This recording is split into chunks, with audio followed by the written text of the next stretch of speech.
12절에서 19절까지 말씀입니다. 저와 여러분이 한 절씩 교독하고 마지막 절은 합독하도록 하겠습니다. 예수께서 이르시되 와서 조반을 먹으라 하시니 제자들이 주님이신 줄 아는 고로 당신이 누구냐 감히 묻는 자가 없더라. 예수께서 가셔서 떡을 가져다가 그들에게 주시고 생선도 그와 같이 하시니라. 이것은 예수께서 죽은 자 가운데서 살아나신 후에 세 번째로 제자들에게 나타나신 것이라. 그들이 조반 먹은 후에 예수께서 시몬 베드로에게 이르시되 요한의 아들 시몬아 내가 이 사람들보다 나를 더 사랑하느냐 하시니 이르되 주님 그러하나이다. 내가 주님을 사랑하는 줄 주님께서 아시나이다. 이르시되 내 어린 양을 먹이라 하시고 또 두 번째 이르시되 요한의 아들 시몬아 내가 나를 사랑하느냐 하시니 이르되 주님 그러하나이다. 내가 주님을 사랑하는 줄 주님께서 아시나이다.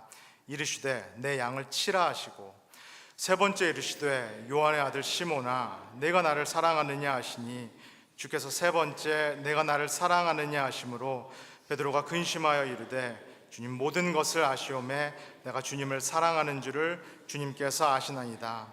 예수께서 이르시되 내 양을 먹이라. 내가 진실로 진실로 내게 이르노니 내가 젊어서는 스스로 띠띠고 원하는 곳으로 다녔거니와 늙어서는 내 팔을 벌리리니 남이 내게 띠띠우고 원하지 아니하는 곳으로 데려가리라. 이 말씀을 하심은 베드로가 어떠한 죽음으로 하나님께 영광을 돌릴 것을 가리킴이시로라. 이 말씀을 하시고 베드로에게 이르시되 나를 따르라 하시니 아멘. 안녕하세요. 사순절 두 번째 주일 예배에 참석하신 모든 분들을 주님의 이름으로 환영합니다. 혹시 오늘 우리 교회 처음 나오신 분 계실지 모르겠는데요, 담임 목사님이신 김인철 목사님께서는 2월과 3월 한국에서 지금 안식월을 보내고 계십니다. 그리고 그 기간 동안에 제가 주일 예배를 인도를 하고 있습니다. 여러분들이 제 설교를 쭉 많이 들으셔서 좀 느끼셨겠지만은 저는 가급적이면은 설교에서 예화라든가 저의 이야기를 많이 하는 편이 아닙니다. 왜냐하면은 본문을 다루기에도 본문의 내용을 다 다루기에도 시간이 부족하다라고 느끼기 때문입니다. 그런데 오늘은 설교에 좀 도움이 되고자 제 이야기를 좀 해보도록 하겠습니다. 여러분들 제가 이 교회 밖에서는 어떤 직업, 어떤 신분을 갖고 있는지 혹시 알고 계시나요? 네. 네, 저는 밖에서는 신학 교수로 사역을 하고 있습니다. 그래서 이번 학기도 이 교회에서 사역하지 않는 그 월요일 날에는 학교에 나가서 학교일도 보고 또 강의를 하고 있는데요. 제가 교수로 사역한 지 10년이 됐습니다. 그래서 나름 제자들이 좀 많은 편이고요. 그리고 제자들 중에서는 저보다 나이가 많으신, 연세가 많으신 그런 학생들도 계십니다. 그러면 저보다 연세가 많으신 이 학생들이 학교에서 저를 뭐라고 부를까요? 어이, 송 교수, 어이, 송 박사, 그러실까요? 어떠실 것 같으세요? 네, 왜 그렇게 부르실까요? 어찌됐건 간에 학교에서는 나이 불문하고 제가 교수 신분이고 그분들이 학생 신분이기 때문입니다. 그래서 그분들이 원하든 원치 않든 학교에서는 저에게 송 교수님 이렇게 깍듯하게 저를 불러주십니다. 그래서 교회에서는 제 신분, 제 직분이 뭔가요? 전도사입니다. 네, 전도사님 붙여주셔서 감사합니다. 전도사고요. 또 아시는 분 계실지 모르겠는데 저는 우리 PCUSA 저 위에 샌퍼시픽 노회에서 8년 전에 장로 안수를 받은 장로입니다. 그래서 현직 지금 장로입니다. 교회 안에서 제 직분은 전도사이고 또 장로이기도 합니다. 그렇다면은 전도사이고 또 장로인 제가 우리 성도님들에 비해서 신분이 더 높나요?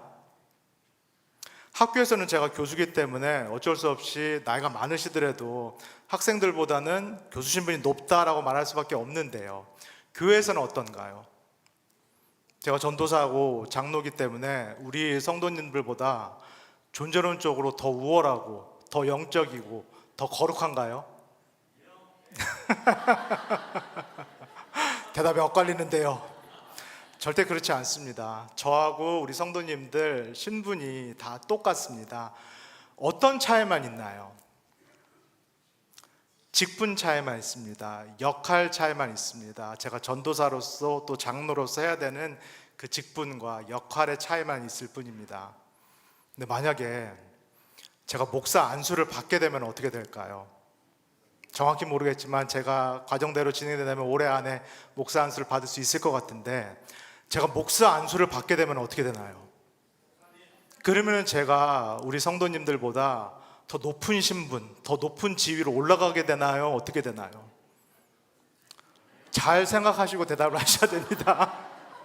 지금은 모르겠는데 제가 목사 안수를 받게 되면은 존재론적으로, 신분적으로 더 영적이고 우리 성도님들보다 더 거룩하고 더 우월한 사람으로 변하나요? 로마 카톨릭 교회, 천주교라면은 그렇다라고 말할 수 있을지 모르겠습니다. 사제 서품을 받는 순간, 사제 안수를 받는 순간 일반 평신도들보다 더 거룩하고 존재론적으로 더 영적이고 우월해서, 그래서 성례를 집례할 수 있는 그런 사람이 된다라고 로마 카톨릭 교회에서는, 천주교에서는 말할 수 있을지 모르겠습니다. 그러나 우리 개신교에서는 그렇지 않습니다. 제가 목사 안수를 받는다고 해도 우리 성도님들과 똑같은 그런 신분입니다. 마찬가지로 어떤 차이만 발생을 하게 되나요? 직분과 역할의 차이만 발생을 하게 됩니다. 목사로서 말씀을 전한다든지 또는 성례를 집례하는 그 역할을 하게 되는 그런 어떤 기능적인 또 직분적인 그런 변화를 제가 겪게 됩니다. 그렇다면 저하고 여러분들이 계속해서 공유하는, 우리가 함께 갖고 있는 우리의 신분은 무엇인가요? 어떤 역할 차이, 기능 차이, 직분 차이에도 불구하고 우리가 다 같이 공유하는 그런 기본적인 신분은 무엇일까요? 우리 사도행전 11장 25절에서 26절을 한번 같이 읽어보도록 하겠습니다. 시작.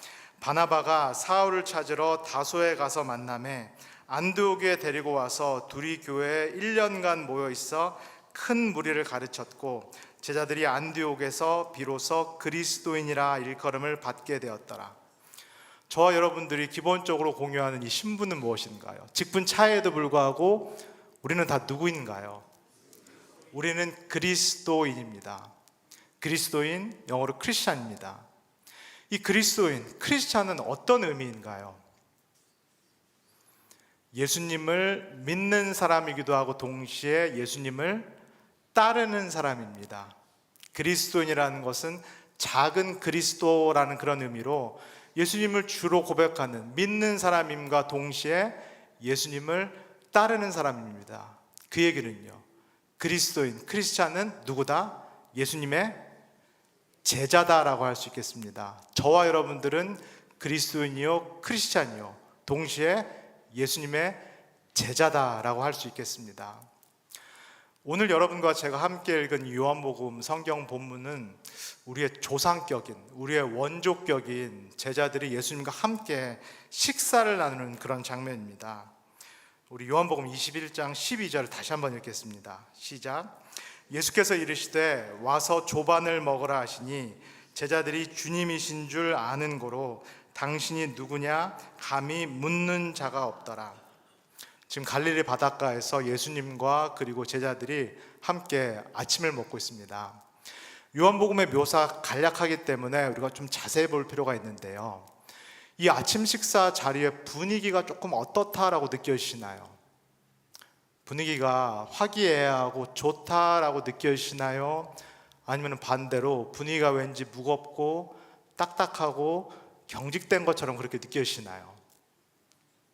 전자인가요? 후자인가요? 후자입니다. 왠지 모르겠지만은 분위기가 경직되고 딱딱하고 제자들의 마음이 무거운 것처럼 분위기가 착 가라앉은 듯한 어떤 그런 느낌이 됩니다. 예수님께서 제자들과 마지막 식사를 나누셨을 때, 고별 식사를 나누셨을 때 그 장면과는 분위기가 사뭇 다른데요, 그때는 제자들이 이렇게 옆으로 기대서, 유대인들의 보통 관습처럼 이렇게 옆으로 기대서 음식을 먹고 이야기를 나누고 예수님과도 화기애애하게 담소를 나눴던 것으로 보입니다. 그리고 그 중에서도 주님께서 사랑하셨던 그 제자라는 사람은 심지어는 밥을 먹으면서 이렇게 예수님 품에, 예수님의 가슴팍에 이렇게 기대서 밥을 먹었던 것으로 보여지는데요, 오늘 이 장면은 어떻습니까? 그때 그 장면과는 정반대, 대조적인 그런 모습으로 보여집니다. 분위기가 매우 무겁고 딱딱하고 경직되어 있고 심지어는 엄숙하다라는 그런 느낌마저 듭니다. 왜 그럴까요? 이유가 무엇일까요? 물론 예수님께서 이 거룩하신 부활체로 죽음을 이기고 다시 사신 거룩하고 영광스러운 그런 모습으로 나타나셨기 때문에 그래서 그럴 수 있겠다 싶습니다. 정말로 범접할 수 없는, 이전과는 다른 범접할 수 없는 어떤 그런 아우라가 이 주님의 부활하신 모습에서 나타났기 때문에 제자들이 감히 예수님께 말을 못 걸고 있다, 그렇게 볼 수 있겠습니다.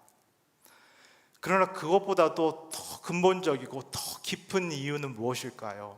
이 분위기가 이렇게 엄숙하고 무거운 더 깊은 이유는 무엇일까요? 요한복음이 간결하게 묘사가 되어 있기 때문에 우리가 반드시 그 행사회를 읽어야 될 텐데요. 분위기가 이런 이유는 제자들이 사실 뭐가 많아서 그럴까요?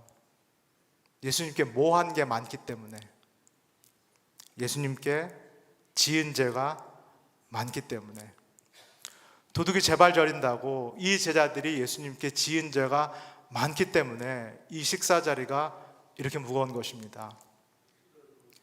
제자들이 사실 어떤 사람들이었나요? 제자가 되기 전에요. 바로 이 갈릴리 바닷가에서 물고기를 길었던 어부였던 사람들입니다. 로마 식민지 지배하에서 사실 별다른 꿈과 소망이 없었던 그런 사람들이었습니다.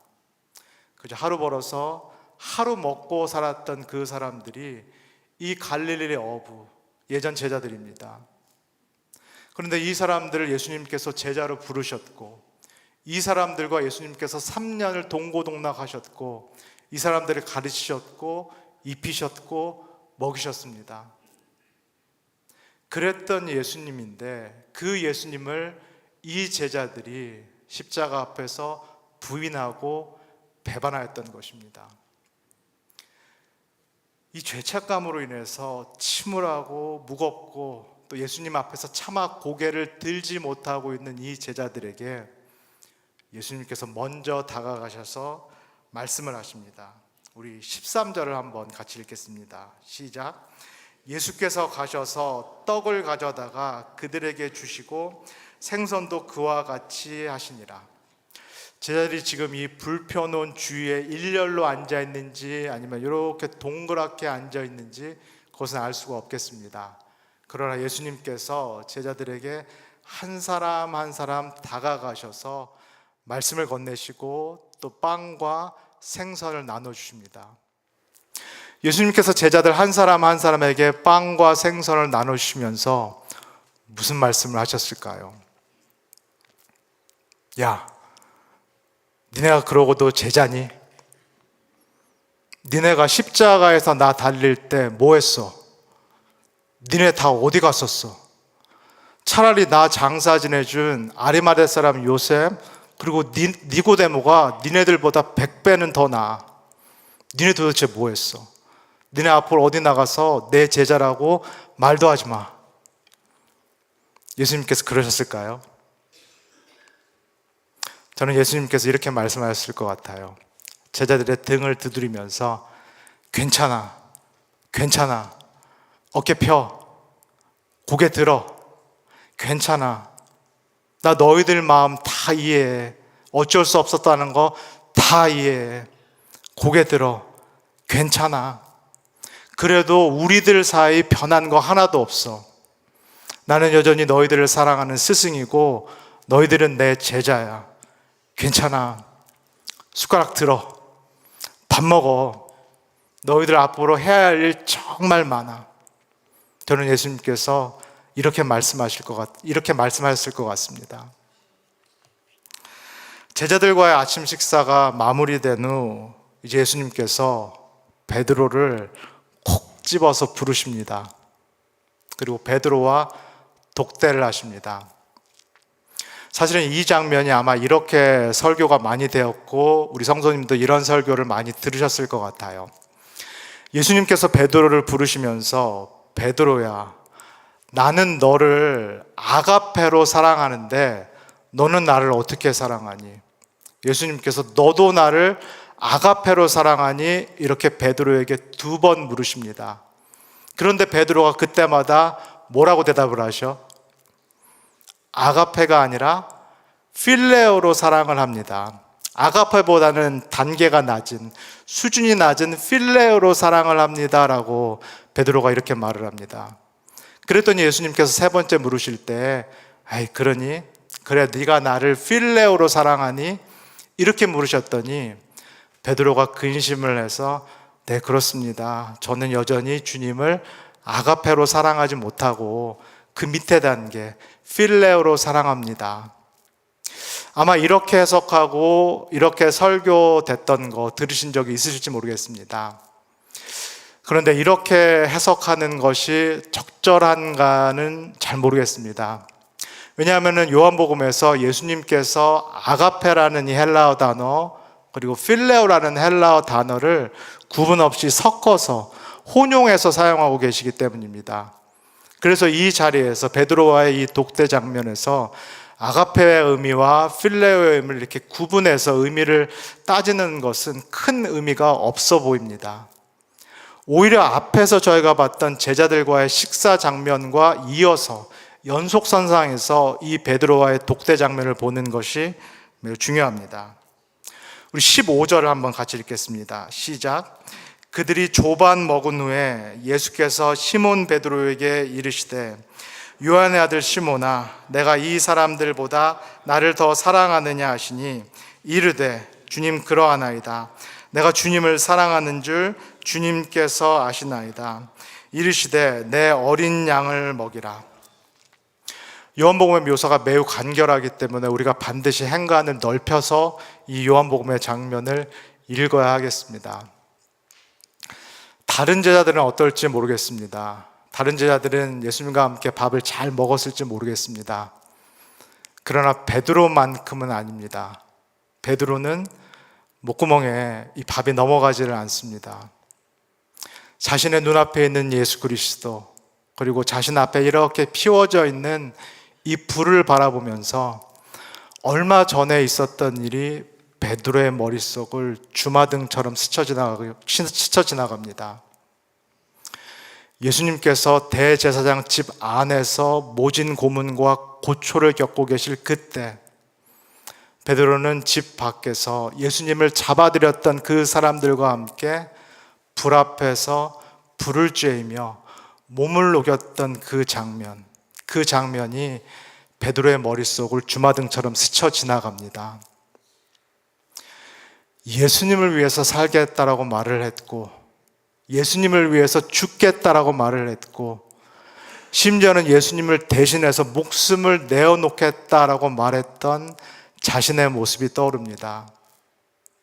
그러나 그럼에도 불구하고 너무나 허무하게도 너무나 무기력하게도 예수님을 3번 부인했던 자신의 모습, 아니 예수님을 3번 저주했던 자신의 모습이 떠오릅니다. 이 자신의 모습이 떠오르면서 이 자신 앞에 있는 예수님 앞에 차마 얼굴을 들 수가 없습니다. 차마 면목이 없어서 이 예수님 앞에 얼굴을 들 수 없습니다. 그런데 이 베드로에게 마찬가지로 예수께서 먼저 다가가셔서 말씀을 하십니다. 베드로야, 너 기억나니? 이 갈릴리 바닷가에서 너하고 나하고 처음 만났었던 날, 그날 기억하니? 3년 전 그날 너 기억하니? 네 형제 안드레 소개로 나 만난 날 너 기억하니? 나는 너를 처음 만난 날 바로 그날 네가 대범한 사람임을 알았단다. 나는 네가 용감하고 담대하기 때문에 다른 제자들을 이끌 수 있는 리더가 될 수 있는 그 제자임을 나는 처음 만난 날 알았단다. 그래서 내가 네 이름을 반석, 게바, 베드로라고 이름 지어주지 않았니? 너는 지금도 나의 1등 제자요 수제자란다. 그때도 그렇고 지금도 그렇고 너에 대한 나의 마음, 나의 사랑, 나의 기대는 변한 것이 없단다. 너는 어떠니? 너도 여전히 나를 사랑하니? 예수님의 이 말씀을 듣고 베드로의 마음이 어땠을까요? 베드로의 마음이 녹아져 내립니다. 스스로도 너무 부끄럽고 스스로도 너무 자책감이 많이 드는 이 베드로가 여전히 자신을 사랑한다는 예수 그리스도의 마음, 여전히 자신을 기대하고 또 소망을 두고 계시다라는 이 예수님의 사랑의 음성을 듣고 마음이 녹아져 내립니다. 그러면서 이 베드로가 예수님께 마찬가지로 입을 열어서 사랑의 고백을 합니다. 주님, 내가 주님을 사랑하는 것을 주님께서 아십니다. 이렇게 예수님과 베드로 사이에 세 차례 깊은 사랑의 고백이 오고 가면서 이 진심 어린 마음이 주고받아지면서 이 베드로의 마음이 회복되기 시작합니다. 이 베드로의 마음이 먼저 회복되기 시작하자 제자로서의 베드로의 정체성, 그리고 제자로서의 베드로의 소명도 함께 회복되기 시작합니다. 그러면서 베드로가 이제는 참된 리더로서, 다른 제자들을 이끌 수 있는 참된 리더로서 새롭게 세워지기 시작합니다.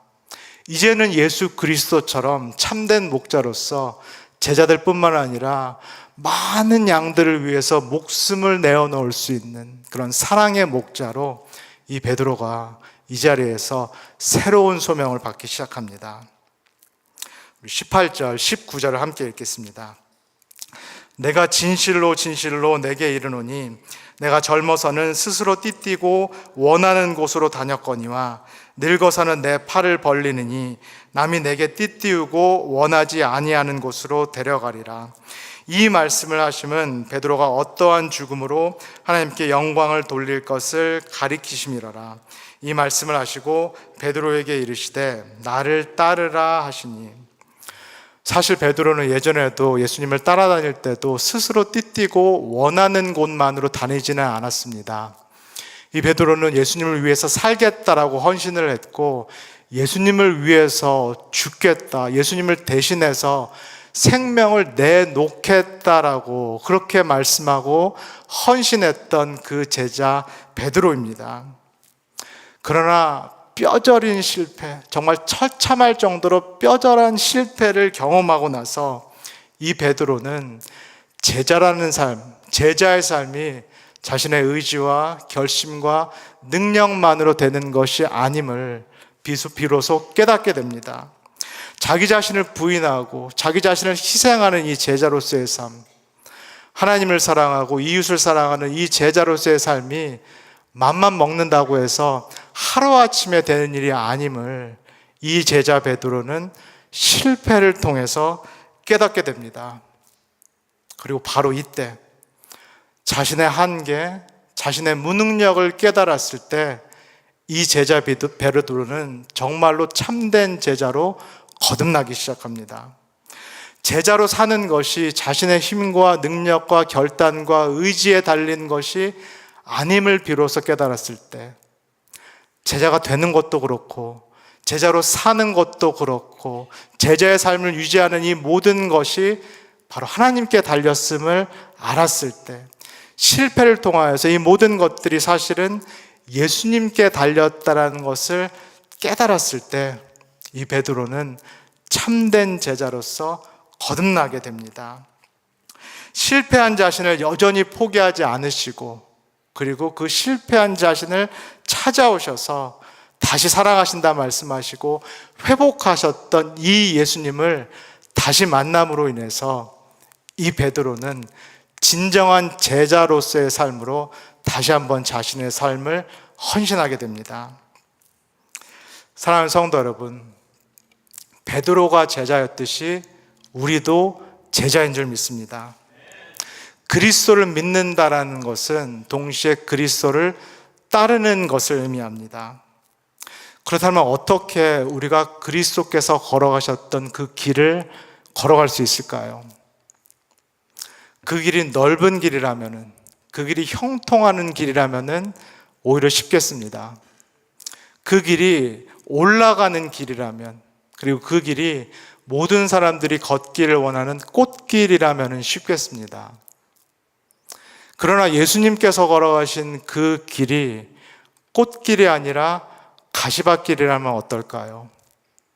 예수님께서 우리로 하여금 걸어오라고 말씀하시는 그 길이 올라가는 길이 아니라 반대로 내려가는 길이라면 어떨까요?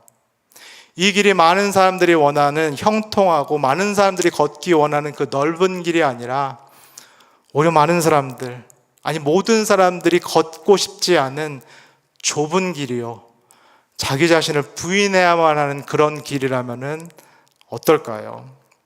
우리가 제자로서 과연 예수님께서 걸어가신 그 길을 따라갈 수 있을까요?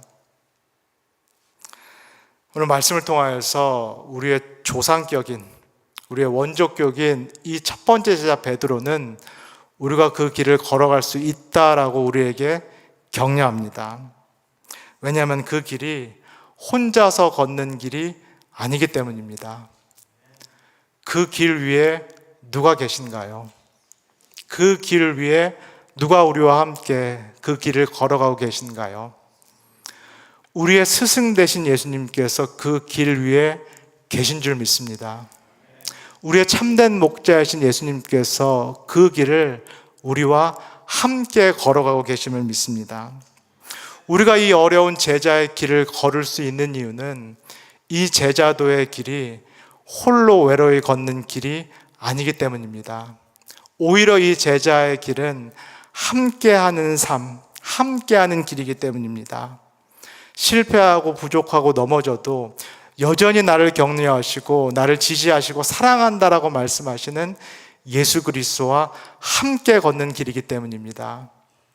나의 뜻을 이해하고 나를 지지하고 나를 늘 곁에서 응원하는 동지들, 우리 형제 자매들과 우리 다른 제자들과 함께 걷는 그 길이기 때문에 우리가 이 길을 걸을 수 있을 줄 믿습니다. 사랑하는 성도 여러분, 제자로 산다라는 것은 함께하는 삶으로의 초대입니다. 제자로 산다라는 것은 내가 하나님으로부터 사랑을 받는 삶을 산다는 것이요, 또 내가 우리 형제 자매로부터 사랑을 받는 삶을 산다는 것을 의미합니다. 제자로 산다라는 것은 행위 이전의 존재입니다. 예수님의 제자로서 무엇을 하는 것, 무슨 사역을 하는 것 이전에 예수님 곁에 머무는 것, 그리고 예수님 안에서 사는 삶입니다. 예수님 안에 깊이 거하고 또 예수님 안에 거하면서 예수님의 사랑을 깊이 누릴 때에만 우리는 제자로서, 참된 제자로서, 베드로가 그랬던 것처럼 우리도 참된 제자로 변화될 줄 믿습니다. 예수님께서는 실패한 베드로를 찾아가서 물으셨습니다. 나의 마음은 이전이나 이후나 변한 것이 없는데 나는 여전히 너를 사랑하는데 너는 어떠니? 베드로가 대답합니다. 주님, 내가 주님을 사랑하는 것을 주님께서 아십니다. 이 아침에 부활하사 동일한 예수님께서 우리에게 찾아오셔서 한 분 한 분에게 묻습니다. 나는 여전히 너를 사랑하는데 너는 어떠니? 나는 너와 함께 살기를 원하는데 너도 제자가 돼서 나와 함께 살래? 예수님께서 우리 한 사람 한 사람에게 이 아침 그렇게 물으실 때, 내 주님, 내가 주님을 사랑하는 것을 주님께서 아십니다. 나도 제자로서 주님과 함께 사는 삶을 살기를 원합니다. 이렇게 대답하실 수 있는 우리 모든 성도님들 되시기를 주님의 이름으로 간절히 소원합니다. 다 같이 기도하겠습니다.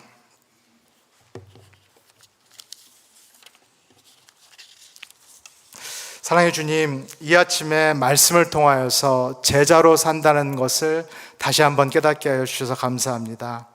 제자의 길이 외로운 길이요, 외로운 삶이 아니라 주님과 함께 걷는 길이요 주님과 함께하는 삶임을 다시금 깨닫게 하여 주셔서 감사합니다. 이 아침 주님께서 우리에게 오셔서 물으실 때 네가 나를 사랑하느냐, 제자로서 나와 함께 살기를 원하느냐, 그렇게 물으실 때 베드로와 같이 네 주님, 내가 주님을 사랑합니다, 그리고 내가 제자로서 주님과 함께 살기를 원합니다, 그렇게 대답할 수 있도록 우리를 축복하여 주시옵소서. 감사드리며 예수님의 이름으로 기도합니다. 아멘.